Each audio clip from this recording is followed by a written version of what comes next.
Okay, on this section I'd like just to discuss the elevator push rods, which I'm very disappointed in. To say that there's the length of them, which is 120 mils, I believe that these are a little bit too thin for my liking, especially when you think how fast this model flies and the pressure that will be on the tail surfaces.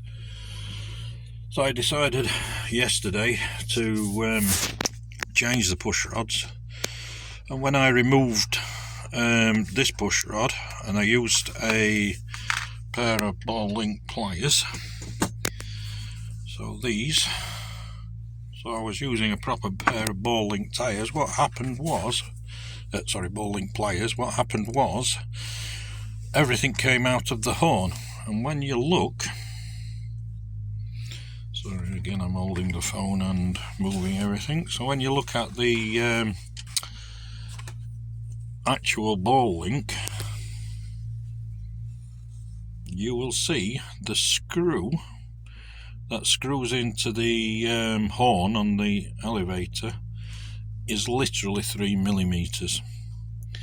So I didn't remove the ball link with the pliers, it actually pulled the screw out, which I find quite, because that could have easily have happened in the air. Now, yes, it's probably my mistake using the pliers, because it is a screw and I could have just screwed it out.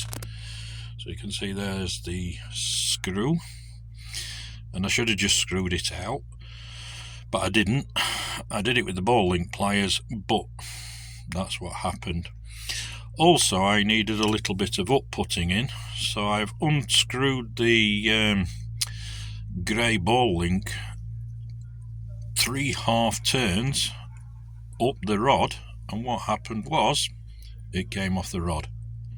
So it literally had a turn and a half on, and again I feel that would have pulled out on flight, so a bit disappointing really. But what I will do is replace the whole element with a different ball link. I will bolt it through the horn and through the ball link to make it up with a locking nut on it, nylon locking nut, to make it all more secure and neat and tidy. But a little bit disappointing really. Very easy with a ready to fly model to think not to check everything over, because it is, let me say, you just think that everything's perfect from the manufacturer. Well, clearly not, and you can see on this one also that it has to be only, in fact, through the light and through that, because it's thin, I can see where my fingernail is all the push rod is entered into the ball link. Hi, as you can see now, I've done completed the revamp of the control horn and push rods. Basically what I've done is put a thicker piece of rod in, put better, what I feel are better ball links on the end, still done a Z bend, same on the other side. When I'm doing things like this, what I always do is I'll put heat shrink to bring it to that dimension of the ball link, and then I will glue everything, heat shrink it down.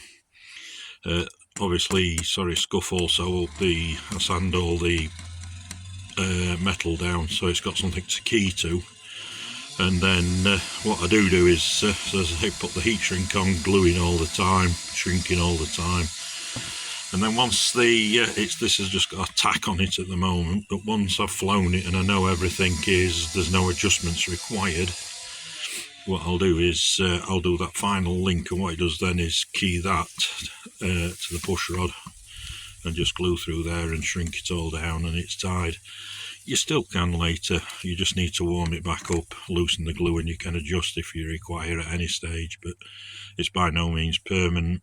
And if anything seriously happens, let's say you need to take the push rod off and the horn comes out, all I do is make another push rod, but I just find this as a bit of a extra security, let's say, but a little bit over the top probably, but it's what I like to do.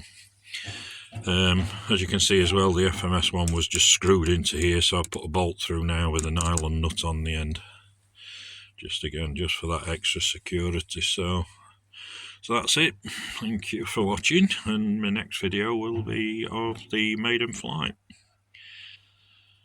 Thanks for watching, and see you in the next videos.